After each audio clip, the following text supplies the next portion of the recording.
আজ নিয়ে এসেছি একটি অনন্য সাফল্যের গল্প, যেখানে একটি গানের সুর স্থান করে নিয়েছে দুনিয়া জয়ের রেকর্ড বইয়ে।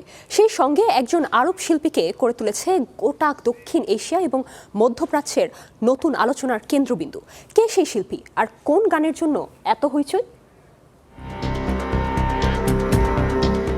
বলিউডের সুপারহিট অ্যাকশন সিনেমা ধুরন্ধর এখন দেখা যাচ্ছে নেটফ্লিক্সে। কিন্তু এই সিনেমা নিয়ে আলোচনা শুধু গল্প বা অ্যাকশন ঘিরে নয়, একটি গান সিনেমার পর্দা পেরিয়ে জায়গা করে নিয়েছে গিনেস ওয়ার্ল্ড রেকর্ড বুকে। ফাসলা নামক গানটি হিন্দি সিনেমা ধুরন্ধরে ব্যবহার হলেও সেটি এখন আরব মিউজিক ইন্ডাস্ট্রির এক ঐতিহাসিক সাফল্যের নাম। গানটি একটি আরবি হিপহপ ট্র্যাক, যার অর্থ ভাইব বা পার্টি মোডে থাকা।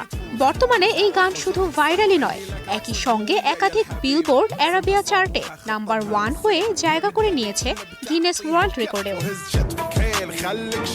গানটির পেছনের শিল্পী বাহরাইনের র্যাপার ফ্লিপারেচি, যার আসল নাম হুসাম আসিম। দীর্ঘ 2 দশকেরও বেশি সময় ধরে নিজের জায়গা করে নিয়েছেন আরব হিপহপ সঙ্গীতে। 23 বছর বয়সে নিজের debut album straight out of টু সিস এর মাধ্যমে জয় করেছিলেন আরব সঙ্গীত প্রেমীদের মন। এর পরের বছরগুলোতে তিনি বহু আন্তর্জাতিক ফেস্টিভ্যাল ও ইভেন্টে জনপ্রিয়তা পান আরবি ভাষার সঙ্গে ইংরেজি র্যাপের মিশ্রণ ঘটিয়ে। কিন্তু তার ক্যারিয়ারের সবচেয়ে বড় টার্নিং পয়েন্ট আসে ফাসলা গানের মাধ্যমে। 2024 সালে প্রকাশিত এই গানটি 2025-এর শেষে ধুরন্ধরে ব্যবহৃত হওয়ার পর থেকেই পৌঁছাতে থাকে গ্লোবাল অডিয়েন্সের কাছে।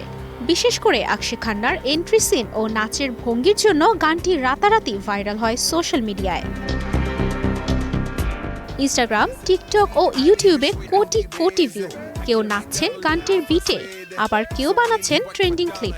ভাষা না বুঝেও দর্শকরা কানেক্ট করছে বিটের সঙ্গে। এই সাফল্য ফ্লিপারেচিকে প্রথমবারের মতো নিয়ে যাচ্ছে ভারতের একটি মিউজিক ট্যুরে। 14 মার্চ বেঙ্গালুরুতে একটি লাইভ পারফরমেন্স করতে যাচ্ছেন তিনি। এর প্রতিক্রিয়ায় ফ্লিপারেচি এক সাক্ষাৎকারে জানান, গিনেস ওয়ার্ল্ড রেকর্ডসে নাম লেখানোর অনুভূতিটা অবিশ্বাস্য। হিন্দি ভাষাভাষী অঞ্চলে গানটি জনপ্রিয় হয়ে ওঠা অবাক করার মতো, কেননা গানটি সেই ভাষায় গাওয়াই হয়নি। একদিকে নেটফ্লিক্সে ধুরন্ধর, আর অন্যদিকে গিনেস রেকর্ডে তার গান। সিনেমা আর সঙ্গীত মিলিয়ে তৈরি হয়েছে এমন এক মুহূর্ত, যেখানে একটি ছোট দৃশ্যও বদলে দিচ্ছে ইতিহাস। তুবাইশি বুশরা, স্টার এন্টারটেইনমেন্ট।